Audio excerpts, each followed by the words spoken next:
Hello and welcome. What if I told you that your level of committed enthusiasm was an indicator of your success? Would you believe me? Well, I am Kelly Heron, and I help individuals and businesses implement leadership and career skill development to foster a greater impact. And I am here to tell you that one of those ways that you can drive that impact is by having committed enthusiasm, otherwise known as conviction. So, I want to tell you a little bit of a story about a leader who didn't have conviction. All right. Cautionary tale, if you will. We will call this leader Karen for lack of a better name. And we're going to come into the story in the blog where everyone's sitting around the table and Karen had changed her mind.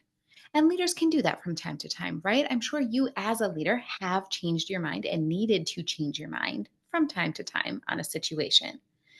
The difference was, and I'll give you a little bit more backstory. Karen had asked her team, which was an operational process type team of sorts, to come up with a process to help leaders in their new hire endeavors, right? So to develop a better process for the leaders as they brought on new hires into the organization. And originally, everyone on the team was giving Karen a lot of feedback that they really thought that those leaders should have some stake in the game, that they should have some participation in creating this process. Sure, that team was perfectly capable of outlining the quote, right process for them, but without some stake in it, they weren't really going to have a lot of buy in and they wouldn't have a lot of agreement with some of the more challenging decisions that had been made. All of that makes sense, right? Karen's perspective on it, however, was that these leaders have a lot going on. There's already a lot on their plates, and this is something that the team could just take and run with. Also, perfectly logical. So Karen gave the direction, nope, you are going to handle it. The team will just take and run. So, again, in the blog, and if you want to read all about this, click the link below and head over there. But what happened was they came into a meeting after Karen had gotten some feedback from some of the leaders. And what she said to the team was this isn't working. We have never should have done it this way in the first place. Tell your team to pivot.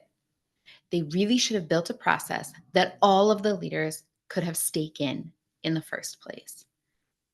Now, if you were on that team, if you were one of the leaders of that team that had already tried to push to get the other leaders' buy in, who already tried to give Karen this feedback, and then had to deliver to their team that, nope, we are doing it the way Karen says, we will run with this, only to find out that she changed her mind and all but blamed it on them for being wrong in the first place, how would you feel? They were frustrated. They were angry. They were disheartened. They were so annoyed that she had changed her mind time after time because this wasn't the first time this had happened. They felt like they couldn't trust her. They started to hold back in their efforts and creativity, honestly. They were exhausted from the change and the anxiety. How much work were they going to put into the next process? How much work were they going to put into the next plan, only to have her say that they never should have done it that way in the first place? And like I said, I think we've all had managers like this where they've ended up making us feel this way because they just flip flop constantly. They have this lack of conviction in their decisions, and it has a negative impact on everyone in the team, in their results, and in their culture. The thing is, though, it doesn't just affect the team. It doesn't just affect the people who are reporting up to that person. It also affects that leader. So let's look at this from Karen's perspective for a minute, right? Karen felt trapped into making the right decision. She did not want to feel like she was wrong in any way. And that made her make a decision for the wrong reason. She was trying to do the right thing, but had the wrong motive. She believed that decisiveness was very important as a leader, and I'm not disagreeing with that. It is. But what she did to get to the level of decisiveness decisiveness that she felt like she needed was to just get really intense.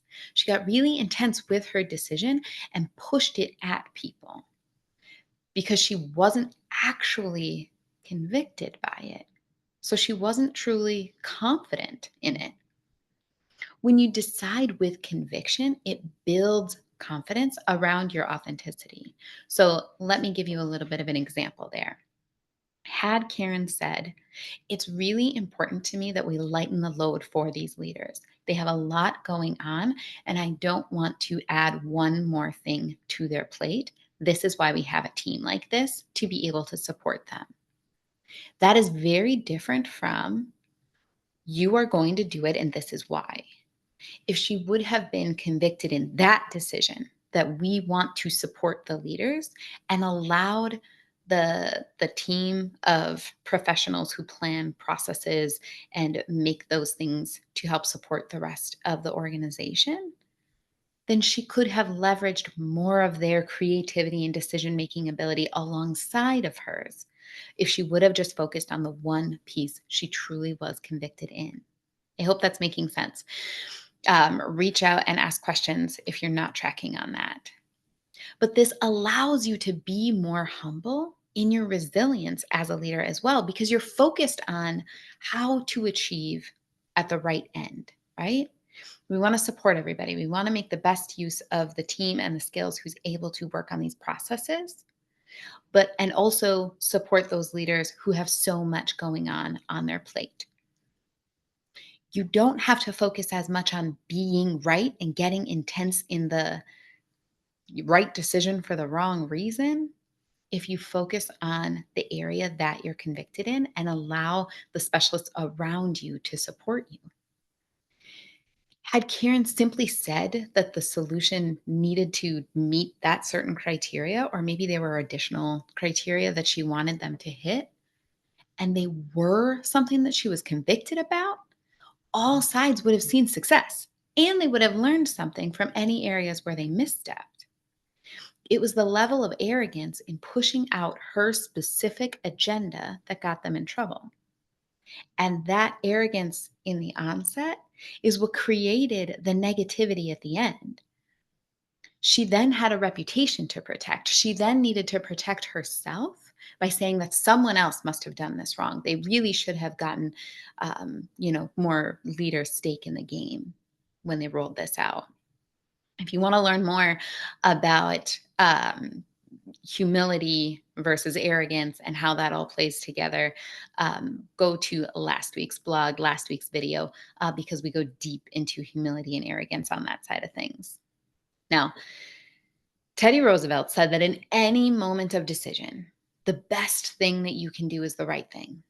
The next best thing that you can do is the wrong thing. And the worst thing you can do is nothing. I love that quote. I go back to it all the time. The best thing you can do is the right thing.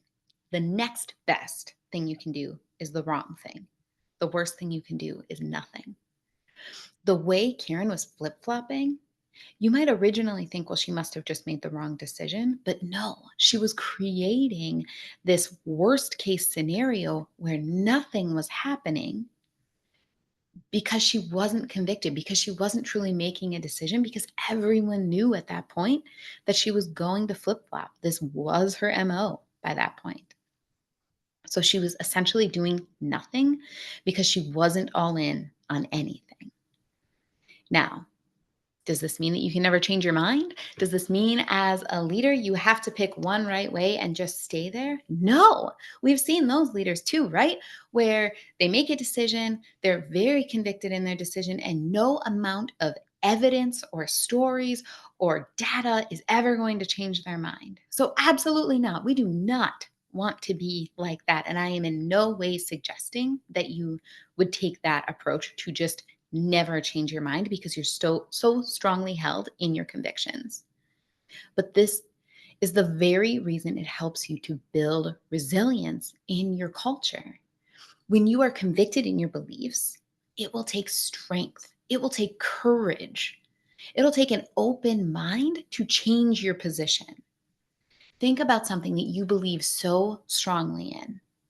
And if someone changed your mind on that, it would hurt, right? If it doesn't feel uncomfortable to change directions, if it doesn't require you to use that resiliency, then you weren't convicted in the first place and you aren't growing. You're not evolving, you're not creating the results or the culture for your team that you could be. Now, I know that sounds painful, right? I just told you that it would hurt if you were doing it the right way. And it will, but it's kind of a hurt so good situation. I had one client, after we were running through all the action items that she had from that week of coaching, she just went, this is going to be a lot of work. And I could not be more excited to do the hard work. That is what I want it to feel like. I want you to get to the point that you are so excited, so jazzed up, so uh, committed and convicted in the new way of doing things that you are just making immense progress and are so excited because that's what the growth should do, right? Your commitment, your enthusiasm to see the results that I know you can get, that is on the other side of getting excited to make those changes. That is the position that I want you to be in. And that is how I hope you are leaving this video inspired and excited to take on what you are convicted in and what you could be with the right information or the right connections, the right communication.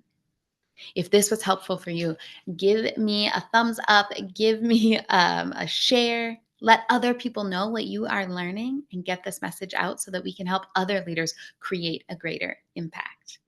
All right. Have a wonderful day.